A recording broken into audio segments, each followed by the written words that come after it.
It's your boy and Guru in the house, back with another bang on transfer news episode. I hope you guys are liking the Arsenal career mode episodes because we are actually trying to, enter some very crucial stages of that. But once we do, we are actually going to, move on with the difficulty level soon. We are going to hit the legendary difficulty mode, so stay tuned for that. And of course, daily Arsenal transfer discussions, and of course, all the footballing field, the news that we've got, we do a lot of discussions.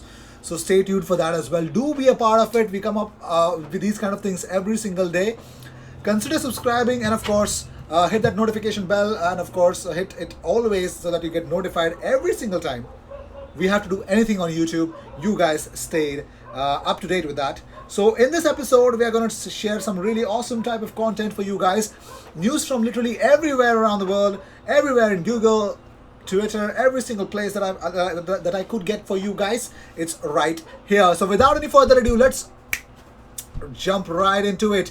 So Arsenal legend Alan Smith hopes that Martin Ødegaard is not another embarrassment like Denis Suarez. Now, Alan Smith does not expect Ødegaard to make a big impact during his loan and hopes that Arsenal are not making another mistake just like they did with Denis Suarez. So he spoke to Astro Supersport. He said, to have another option perhaps, I don't think he'd walk into the team by any stretch.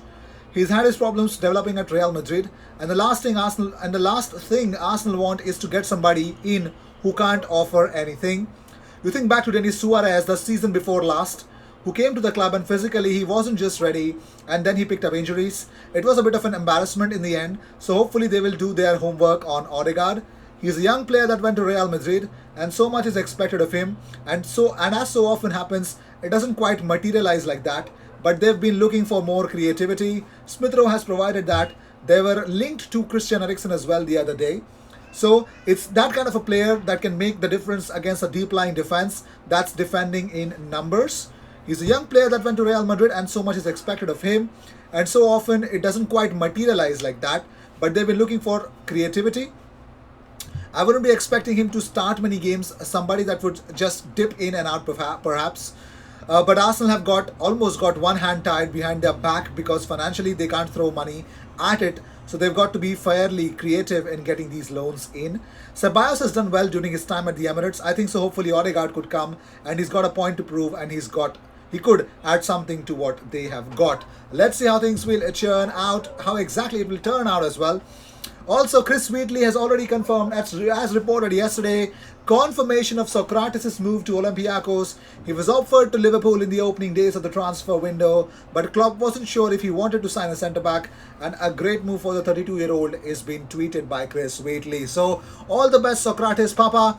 All the best for this beautiful move. I hope you are definitely going to add more steel into that Olympiacos side. Wait, Olympiacos, my god, he plays in the Europa League. Wow, that would be crazy if he plays against Arsenal in the Europa League. But anyways, we got to beat Benfica for that. However, Alan Shearer's team of the week has two Arsenal players with Cedric and Aubameyang. Well, remember, there's no Southampton FA Cup game to talk about, so of course, our last performance was really, really good. If you ask me, it was really good against Newcastle. However, Sean Dyche was his man. A coach of the week, if I can say something like that. Anyways, so here's a big thing. The transfer news that Paris Saint-Germain are proposing a swap deal to Arsenal, which involves Matteo Guendouzi going back to France, and Arsenal receive midfielder Julian Draxler in exchange. Unsure if this would be a January or summer deal or if any money has been involved. But this is according to L'Equipe. Should I believe in it? No. Of course, I need to just laugh at it right now because Matteo Guendouzi, Julian Draxler swap deal, it does not make any sense whatsoever. Like, if Arsenal really can agree a pre-contract for the next season, we'd get him for free. Why should we even offer Matteo Guendouzi to Paris Saint-Germain in the first place? Anyways, it won't be a like-to-like replacement at all because, of course, I expect it's coming from me, of course. I expect Matteo Guendouzi to come back to Arsenal and get his spot, fight for his spot, keep his head down. That's more than enough. I think Arteta is definitely going to give his chances because Matteo is that kind of a midfielder that we would love to have. Also, Arsenal have not kept 5 consecutive clean sheets in the league since they moved from Highbury. The last time they kept 5 such clean sheets in a row in the Premier League was February 2006. So this is really crazy. Can we do it? Let's see. Also, Arsenal are in talks about playing the first leg against Benfica in the Europa League at a neutral venue. Arsenal are due to play the first leg tie in Lisbon on February the 18th. However, they may not be allowed to fly to Portugal because of the government concerns. So there are lots of issues for Arsenal. Is it going to happen? I'm pretty much sure it is going to happen. It looks like a neutral venue is definitely the way to go. However, Granit Xhaka has revealed on Instagram that happy to join hashtag Puma family at the rate Puma Football. So Granit Xhaka has joined Puma Football. I've got to be serious. They have some beautifully designed boots, man. Moving on.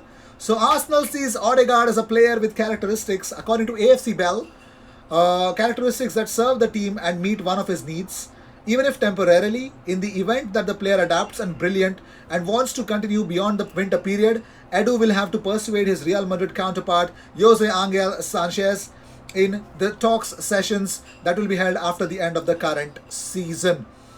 Yes, there are more updates about it. AFC Bell opened up about Shkodran Mustafi's future as well. We'll talk about it, but first we're going to talk about Deloitte's. The top 20 football money league clubs generate a combined 8.2 billion euros in 2019-2020, which is down to 12% on the prior season, as the potential effects of course, the pandemic, and of course, causing global economic and social disruption. Professional football was no exception to it. And also, Arsenal were 11th in this thing, because the 1.1 billion decrease is explained by a drop in broadcast revenue, primarily due to the deferral of the broadcast revenues to the financial year ending in 2020, and broadcaster rebates related to the disrupted season, and a 257 million euros fall in match day revenues as matches were first postponed and then either cancelled or resumed behind closed doors, and an offset of 105 million euros increase in commercial value, reflecting the commencement of several major commercial arrangements across money league clubs in 2019-2020. Now, Deloitte actually estimate that this year's money league clubs will have missed out on over 2 billion euros in revenue by the end of 2020-2021 season, including the amounts foregone in the respect of the 2019-2020. So also, FC Barcelona have retained their status as the world's richest football club according to Deloitte's latest Football Money League. Barcelona remained fractionally ahead of Real Madrid despite their revenue falling by 125 million to 715.1 million in 2019-2020. Okay. So, European champions Bayern Munich climbed to third ahead of Manchester United, the highest placed English team in the annual rich list. Liverpool, Manchester City, Chelsea and Tottenham are also in the top 10. Arsenal are in 11th and Everton are 17th in the league. That's really, really crazy. And as we move on, of course, sorry for that, I'm sorry. So here's an update, of course, about Martin Ødegaard. So Miss Emma Patton has actually said in Football Daily, the transfer talk was going on. So she said, it's good news for Arsenal fans. Martin Ødegaard has completed his medical and we understand the deal will be announced in the next 24 hours. It is exciting for Arsenal fans according to Sky. So let's believe in her for now. So this is Shkodran Mustafi's father. He looks so much better than Shkodran, so younger than Shkodran. But Kudjim Mustafi says, no, it is not true in any way. He refers to the news of the current termination talks with Arsenal with Shkodran Mustafi. He says, what is certain is that we will leave in the summer. There is nothing to be said and returned in this regard.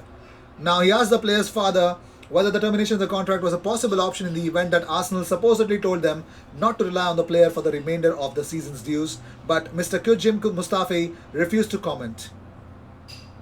Anyways, moving on. So here's the real deal. So La Real frequently played with a central midfield platform of Igor Zubledia and, of course, Mikel Merino to support Ødegaard, but the Norwegian was also deployed a number of times in the midfield too, with Øyarzabal positioned slightly further forward. Ødegaard and Øyarzabal forged a strong partnership, and the Norwegian could, in theory, find a similar player to bond with in Emil Smith-Rowe. There is a very strong chance of that, but to play both of them together, that would be really exciting. But moving on. So the coronavirus pandemic cost Chelsea, Tottenham and Arsenal over £180 million last season according to finance experts Deloitte. No problem. And Jorge Valdano on Ødegaard has said that I am concerned about his mentality. It's not worthy of a Real Madrid player to leave your place, not have that patience. It's not just any player ahead of him. I'm surprised he would leave the club and leave his spot open for others. All right. So here's the injury update, ladies and gentlemen. Pierre-Emerick Aubameyang unavailable for today's game. Dani Ceballos left calf has resumed training in thought not to be available for Tuesday. Will continue to be assessed in the coming days. Pablo Mari right calf is progressing well from a mild calf strain, aiming to be back in training this week. Tierney is being assessed because he has a discomfort in his right lower leg. Let's hope nothing is wrong. I just want Tierney to play, man. No Cedric on the left hand side. It's painful to watch him on the left hand side. However, let us talk about the training images. Yes, ladies and gentlemen, you can see the training images. I just have 4 training images that I have to show to you guys, of course. So with this, we end this episode. Thank you so much for tuning in, guys. I love you guys for that. For all the support that you've given me. Please help me reach 15,000 subscribers as soon as possible. Consider subscribing. Please like. Whenever you give 1 like, it just helps my channel to be displayed in this whole YouTube algorithm. It reaches out to a lot of other Arsenal fans who have not been connected with me at all. So please help me reach those Arsenal fans by just liking this video. I will see you in the next one, and don't forget to subscribe. There is a watch along for Arsenal versus Southampton of the Premier League contest tonight, 15 minutes prior to the kickoff time. It's already scheduled. Do hit that notification bell. Cheers.